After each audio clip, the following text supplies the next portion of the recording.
যারা করেছে responsibility fix করতে হবে, কোনোভাবে কিচ্ছু করা যাবে না। উনি আমাকে বোঝাচ্ছেন পেশেন্টের কন্ডিশন যদি ডিটেরিয়েট করে, ভাবছে আমি মানে কোথা থেকে একটা এসছি, উর্দুর মোমিনপুর থেকে এসছি, আমার হচ্ছে সিসিইউ আইসিইউ এর পেশেন্ট ডিটেরিয়েট করে গেলে টেকনিশিয়ানরা দেখবে, ডাক্তার দেখবে, গ্যাজেটস গুলি সব টেকনিশিয়ান। আরে গ্যাজেটস এর নিয়ে পেশেন্টের ব্যাপারটা কথা বলছি, এগুলো তো পেশেন্ট রয়েছে। হ্যাঁ, ও তো বলছে আমি জানি না, এখনো পর্যন্ত কনফার্ম করতে বলেন না।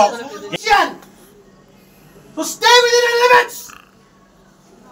You are a doctor. Who are you to comment on this?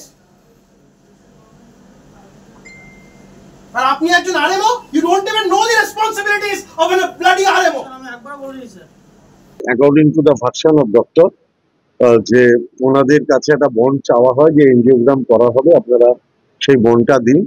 ওনারা বাড়িতে আলাপ আলোচনার দীর্ঘ সূত্রতার জন্য সেই বন্ডটা দিতে দেরি করে।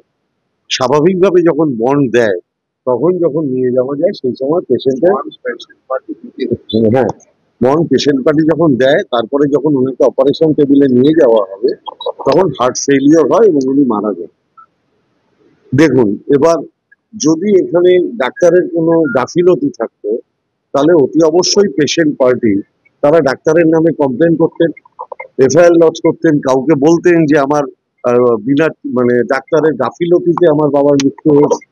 দেখা গেল পেশেন্ট পার্টির কেউ কিছু বললেন না, কোনো এক ব্যক্তি বাইরে থেকে এসে তিনি তার নিজেকে এস্টাবলিশ করার জন্য ডাক্তারের নামে অশ্রাব্য কুৎসিত গালিগালাজ, যিনি অত্যন্ত পপুলার ডাক্তার তার নামে নার্সিংহোমের স্টাফদের মারধর করা, ডাক্তারকে হেনস্থা করা, অশ্রাব্য গালিগালাজ, এটা তিনি করলেন।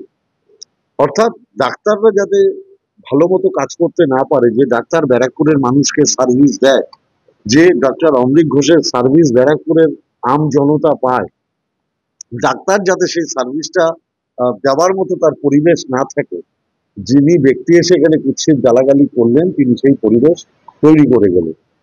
আমি ডাক্তারের সাথে কথা বলেই জানতে পারলাম তিনি ইতিমধ্যে এফআইআর করেছেন এবং ডাক্তারদের অ্যাসোসিয়েশনও একটা এফআইআর করেছে। আমি পুলিশ প্রশাসনের ওপর আস্থাশীল, ডাক্তাররা যাতে নিরাপদে কাজ করতে পারে, পুলিশ প্রশাসন নিশ্চয়ই তার ব্যবস্থা করবে।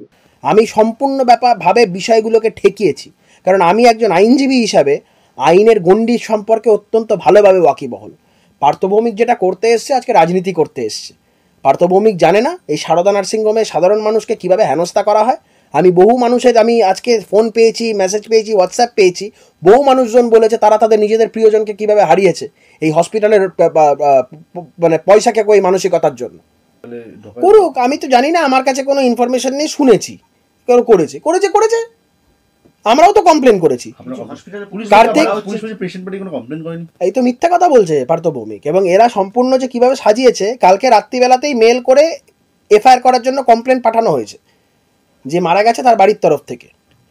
সকালবেলায় পোস্টমর্টমের পুলিশের ফর্মালিটির মধ্যে একটা পরে হচ্ছে লোকাল কাউন্সিলরের থেকে লিখিয়ে আনতে হয় বডি হ্যান্ড ওভার করার জন্য, সেই সার্টিফিকেটটা পর্যন্ত সে লিখিয়ে এনেছে।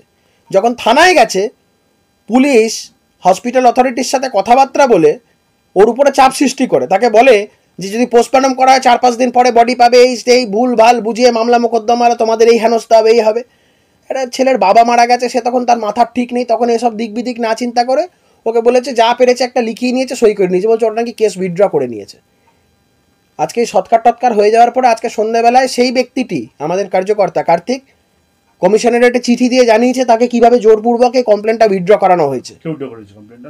মোহনপুর থানার পুলিশ এই হসপিটালের অথরিটিদের সাথে কথাবার্তা বলে, এই মালিকদের সাথে এখন কি লেনদেন হয়েছে আমি জানি না, বা সেখানে তৃণমূল নেতাদের কতটা ভূমিকা আছে আমি জানি না, বলতে পারবো না, না জেনে কোনো কথা বলা উচিত নয়, কিন্তু কিছু তো একটা হয়েছে।